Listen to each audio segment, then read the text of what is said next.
3। Hello everyone, स्वागत है आपका फिर से एक बार ज्ञानपीठ फाउंडेशन के अंदर। और हमने अब तक भारतीय इतिहास के एक महत्वपूर्ण हिस्से हड़प्पा सभ्यता में 3 भाग पूरे कर चुके हैं और आज हम चौथा भाग लेकर के आए। और इस चौथे भाग में अपन कुछ हड़प्पा सभ्यता के शहरों के बारे में पढ़ेंगे और थोड़ा बहुत हड़प्पा सभ्यता के समाधान के बारे में भी पढ़ेंगे और वहां की जो गृह स्थापत्य थी उसके बारे में भी अपन थोड़ी सी चर्चा करेंगे। देखिए, एक शहर जिसके बारे में अपन बात करते हैं, कोटदिंजी। कोटदिंजी, ध्यान दीजिएगा,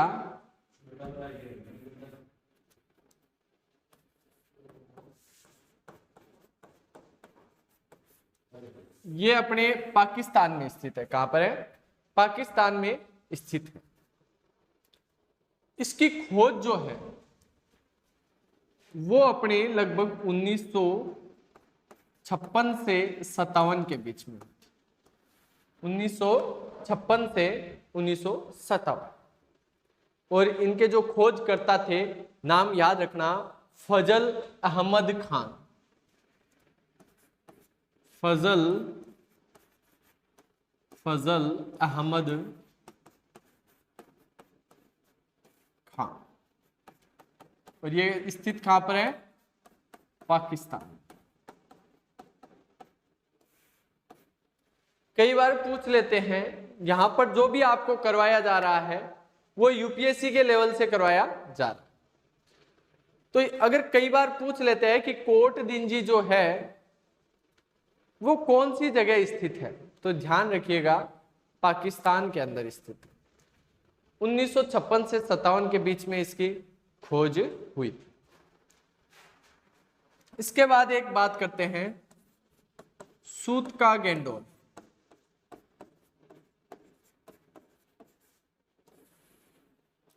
सूतका गैंडोर, ये जो सूतका गैंडोर है ये दास्क नदी के पास में है। कहां पर? दास्क नदी के पास में। दास्क नदी, जैसा कि मैंने बताया ये भी पाकिस्तान में है। कहां पर है? पाकिस्तान। ये भी पाकिस्तान में स्थित है। इसकी खोज जो है वो 1927 में हुई थी, ध्यान रखिएगा। इसकी खोज 1927 में खोज हुई थी। इसकी कब हुई थी? 1927। और इसके खोजकर्ता ओरेन स्टाइन थे। ठीक है, ओरेन स्टाइन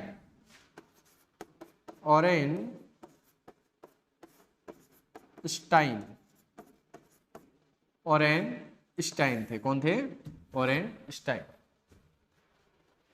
ओरेन स्टाइन ने इसकी खोज की थी, सूतका गैंडोर, जो कि पाकिस्तान में स्थित है। 1927 में इसकी खोज हुई थी। यह आपके पाकिस्तान के जो मुख्य जो शहर थे, जैसे कि कोटदिंजी, सूतका गैंडोर, मोहनजोदड़ो, हड़प्पा और चनहुदड़ो, इन पांचों के बारे में अपन चर्चा कर चुके हैं। आगे अपन ले लेते हैं, एक हरियाणा ले लेते हैं। हरियाणा के अंदर जो जो शहर थे उनके बारे में चर्चा करते हैं। हरियाणा,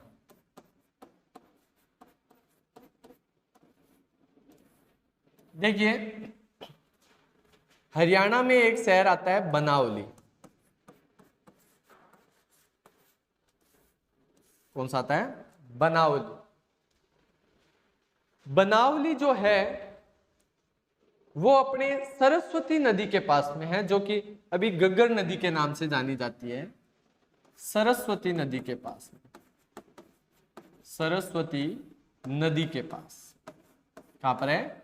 सरस्वती नदी के पास में यह शहर बसा हुआ था। इसकी खोज जो है वो 1973 से 1974 के बीच में हुई थी। कब हुई थी? 1973 से 1974 के बीच में।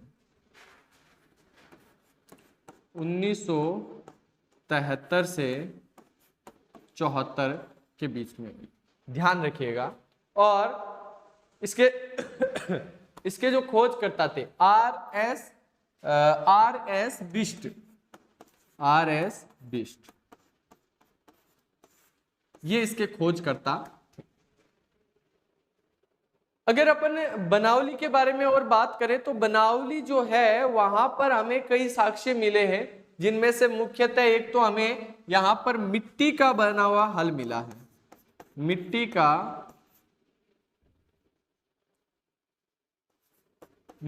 का हल हमें यहां से मिला है। मिट्टी के हल के साक्ष्य जो है हमें यहां से, हमें यहां पर सबसे ज्यादा जौ के दाने मिले हैं। किसके? जौ के दाने। जौ के दाने। हरियाणा में और भी कई जगह थी जो कि महत्वपूर्ण थी निश्चित रूप से, लेकिन अपन सब चीजों सब शहरों को तो हम पढ़ नहीं सकते। अपन कुछ कुछ शहरों को ही पढ़ सकते हैं। जैसे कि एक हरियाणा के अंदर ही एक जगह थी जिसका नाम था राखीगढ़ी, उसके बारे में भी बात करेंगे। कुणाल के बारे में भी अपन बात करेंगे। एक इसके बारे में ज्यादा नहीं है, कुणाल के बारे में ध्यान रखिएगा। कुणाल कहां पर है? हरियाणा के अंदर। कहां पर है? हरियाणा के अंदर है। और यहां पर आपको बस इतना सा ध्यान रखना है कि यहां पर चांदी के 2 मुकुट प्राप्त हुए।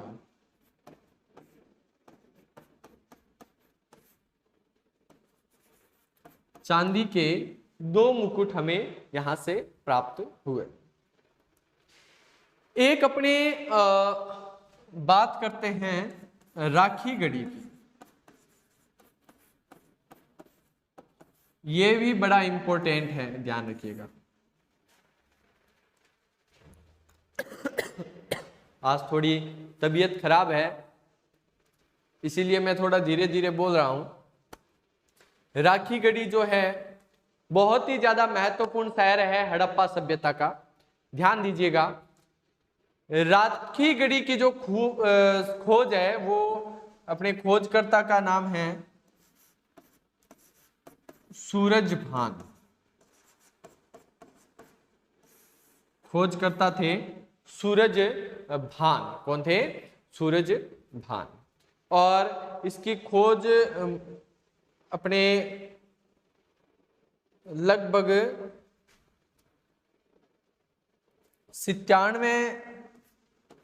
1997 के लगभग बताई जाती है कि इन्होंने इसकी खोज की थी, मतलब उत्खनन किया था, सॉरी।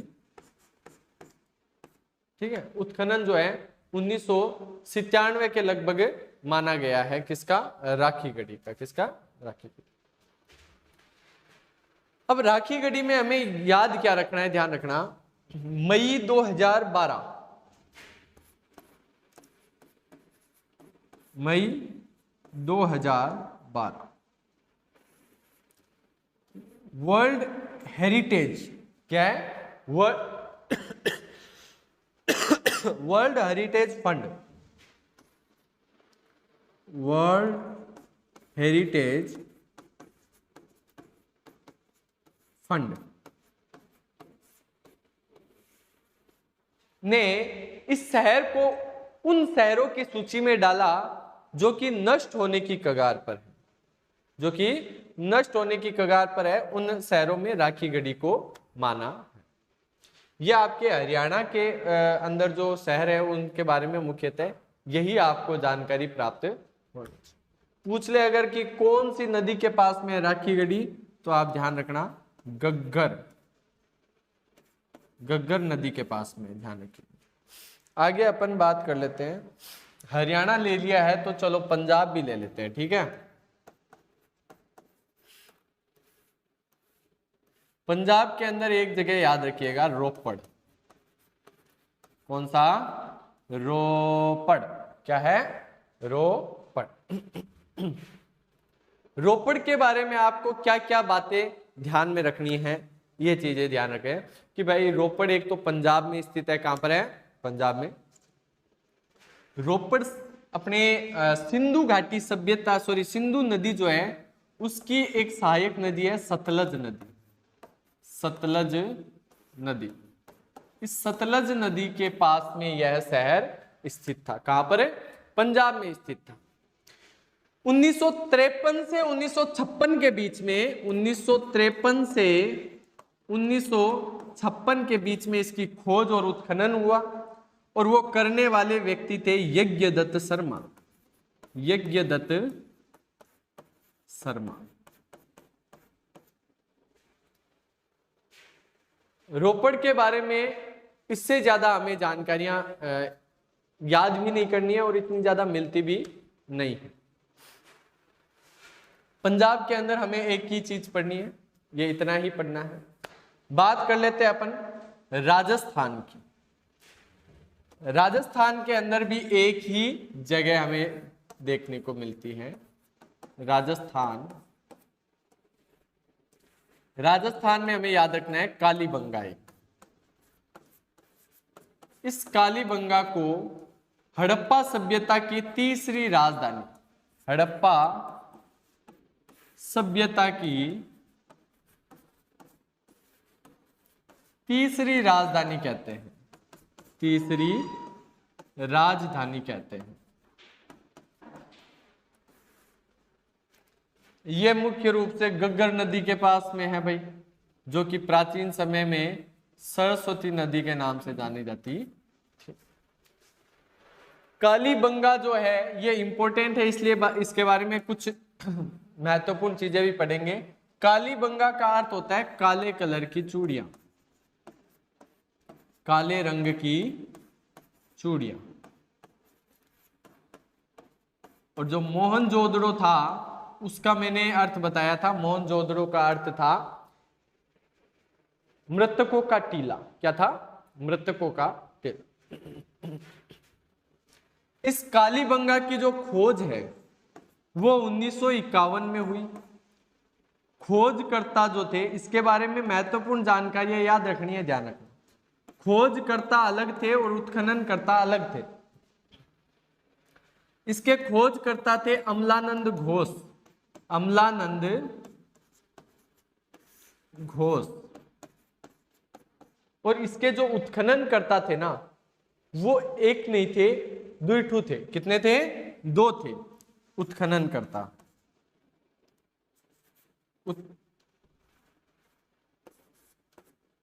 उत्खनन करता कितने थे? दो थे। एक का नाम था बीबी लाल, यानी कि ब्रिजवासी लाल, और दूसरे का नाम था बालकृष्ण थापर, बालकृष्ण थापर। कालीबंगा के अंदर अपन को जो महत्वपूर्ण जानकारियां मिलती है, जो कि इतिहास को जानने में बड़ी सहायक है, वो चीजें ये है कि सबसे पहले तो धार्मिक जीवन के बारे में हमें पता चलता है, क्योंकि यहां पर हमें 7 अग्नि वेदिकाएं मिली है। कितनी? 7 अग्नि वेदिकाएं मिली है।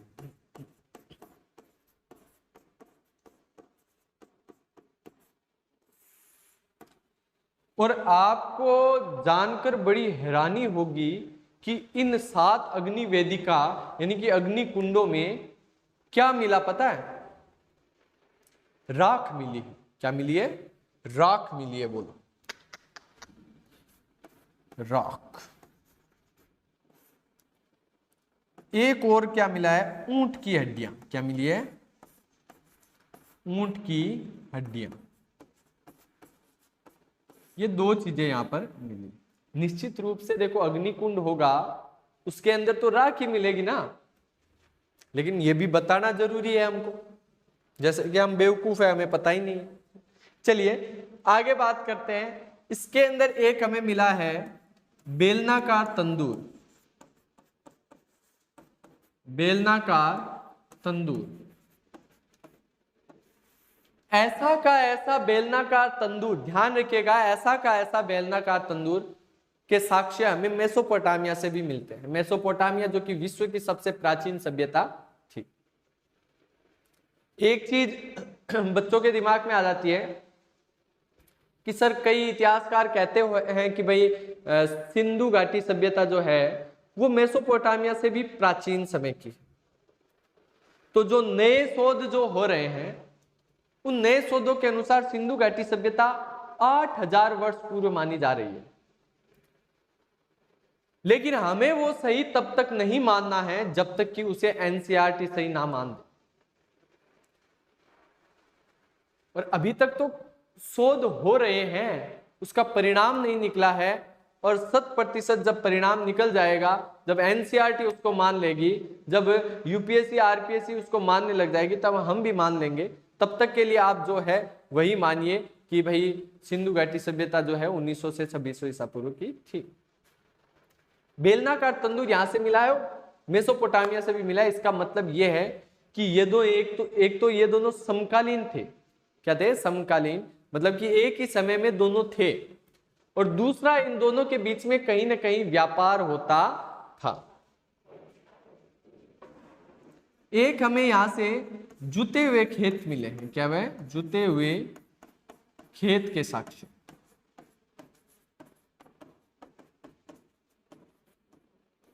जुते हुए खेत के साक्ष्य हमें यहां से मिले हैं। और ये जो जुते हुए खेत थे, इसके अंदर एक दूसरे के लंबवत लाइनें थी। इसका अर्थ यह था ये एक बार में दो फसलें उगाते थे। एक बार में दो फसलें उगाते थे। इसके अलावा प्राचीनतम भूकंप के साक्ष्य यहां से मिले। प्राचीनतम भूकंप के साक्ष्य, भूकंप के साक्ष्य यहां से हमें कई अपने को घर मिले हैं जिसके अंदर दरारें आई हुई है इस तरीके से, जैसे कि यहां पर बहुत तगड़ा भूकंप आया है। और सबसे प्राचीनतम जो भूकंप के हमें आज तक साक्ष्य मिले हैं वो कहां पर मिले? हमें कालीबंगा में मिले। एक अपन देखते हैं यहां के जो मकान थे, मकान की जो ईंटें थी, ईंटों को अलंकृत यानी कि उन पर सजावट की गई थी, उन पर किसी न किसी प्रकार से कोई चित्र या कुछ न कुछ बनाया हुआ होता था। यानी कि अलंकृत ईंटों के साक्ष्य यहां से मिले। अलंकृत ईंटों के साक्ष्य,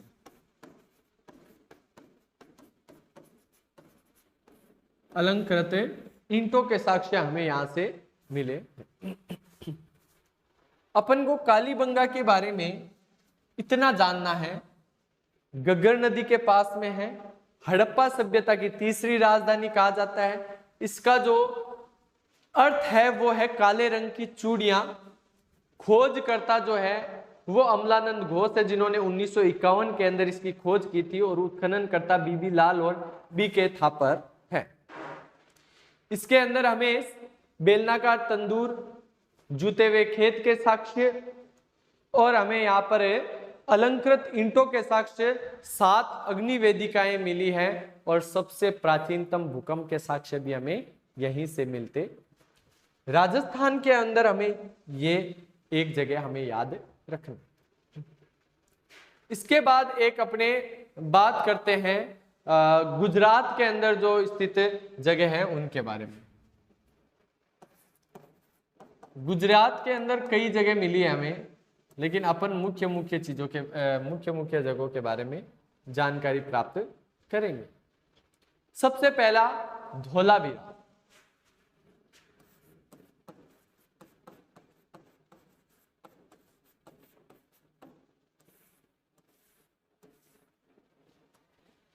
सिंधु घाटी सभ्यता का खोजा गया सबसे नवीनतम शहर जो था वो कौन था?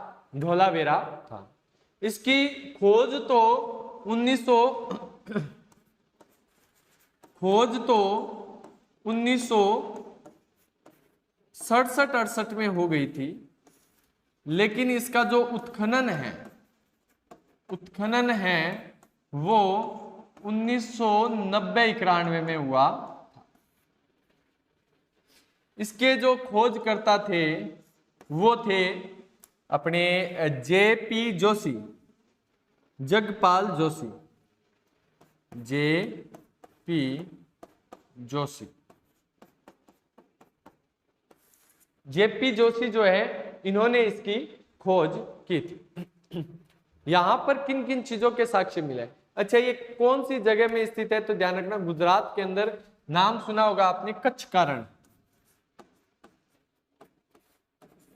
कच्छ का रण यहां पर ये स्थित है। और यहां पर हमें एक साक्ष्य मिला है क्रीड़ा स्थल का। क्रीड़ा स्थल मतलब खेलने का मैदान, या हम बोल सकते हैं स्टेडियम। क्रीड़ा स्थल के साक्ष्य कहां पर मिले हैं? धोलावीरा के अंदर। क्रीड़ा स्थल के साक्ष्य मिले। सबसे प्राचीनतम क्रीड़ा स्थल के साक्ष्य हमें कहां से मिले हैं? यहां पर हमें एक तो घोड़े की, क्या किसकी? घोड़े की अस्थियां मिली है। घोड़े की अस्थियां मिली है। घोड़े की अस्थियां मिली है। इसके साथ साथ 10 बड़े बड़े अक्षरों में लिखी हुई एक सूचना पट मिली है। क्या मिली है? सूचना पट। सूचना पट मतलब समझते हो? बोर्ड जिसके ऊपर सूचना लिखी जाती हो। गुजरात के अंदर एक धोलावीरा पढ़ा अपन ने। एक अपन पढ़ लेते हैं लोथल। ये भी बड़ा इंपॉर्टेंट है। इतना ज्यादा इंपॉर्टेंट नहीं है जितना धोलावीरा है, कोट दिनजी है, ये अपने चनहूदड़ो है, मोहनजोदड़ो है, हड़प्पा है, कालीबंगा। इतना महत्वपूर्ण नहीं है, लेकिन हाँ महत्वपूर्ण तो है। तो लोथल के बारे में अपन जानकारी प्राप्त करें तो मैं आपको बता दूं, लोथल जो है उसकी खोज S.R. राव के द्वारा की गई। किसके द्वारा? S.R. राव। S.R. राव के द्वारा की गई थी। और इसकी खोज जो है 1955 से 1962 के बीच में हुई थी। कब? 1955 से 1962 के बीच। ये चीज ध्यान रखिएगा, 1955 से 1962। और ये भोगवा नदी के पास में स्थित है। भोगवा। लोथल कहाँ है? भोगवा। यहां पर भोगवा। एक आप इस चीज, इसमें ये चीज ध्यान रखने का, यहां पर शतरंज जो अपन खेलते हैं ना, शतरंज, उसमें जो मुहरें होती है उसके साक्ष्य यहां से मिले हैं। शतरंज की मुहरों के साक्ष्य, मुहरों के साक्ष्य हमें यहां से मिले हैं। शतरंज की मुहरों के साक्ष्य यहां से मिले। आपने कहानी सुनी होगी, क्यों? आपने सुनी होगी कि भाई एक कहानी है पंचतंत्र की, चालाक लोमड़ी। उस चालाक लोमड़ी जो कहानी है पंचतंत्र की, उसका रूपांकन जो है हमें कहां से मिलता है? लोथल से मिलता है। पंचतंत्र की कहानी चालाक लोमड़ी, चालाक लोमड़ी का रूपांकन हमें यहां से मिलता है। ध्यान रखिएगा, इसका रूपांकन हमें यहां पर मिलता है। हमें पक्की ईंटों से बना एक तालाब जैसी एक आकृति मिली है, जिसको हम जहाजों की गोदी या डाक यार्ड कह सकते हैं। क्या कहते हैं? डाक यार्ड। डाक यार्ड या जहाजों की गोदी, जहाजों की गोदी, डाक यार्ड या जहाजों की गोदी हम इसको कह सकते हैं। आगे अपन बात करते हैं, अपने लोथल की बात कर ली, अब अपन बात करते हैं रंगपुर की।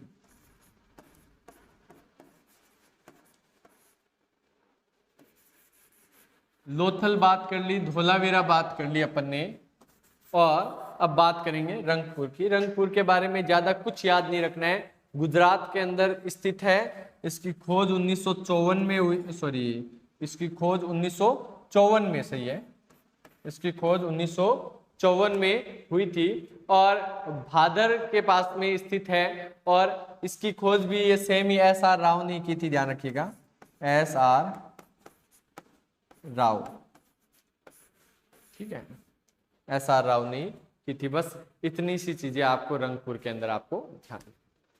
गुजरात के अंदर मुख्यतः यही जगह है आपको याद रखनी है। एक आप जम्मू कश्मीर में एक जगह है मुख्यतः, वो याद रखना, मांडा।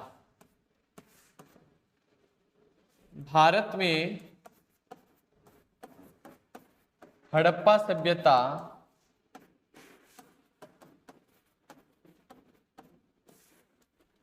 सभ्यता का उत्तरतम शहर कौन सा है? मांडा है। कौन सा है? मांडा है। और ये चेनाब नदी के पास में है। कहां पर है? चेनाब नदी के पास में स्थित है। कहां पर है? जम्मू कश्मीर के अंदर है। इसकी खोज ध्यान रखिएगा 1976-77 में हुई थी। कब हुई थी? 1976-77 में हुई थी। ये आपको इतनी सी बात है ध्यान में रखनी है। इसके अलावा अपन को ज्यादा कुछ याद में रखना नहीं है। ये शहर जो थे, हमने कुछ शहर पढ़े, टाइम का इशारा हो चुका है।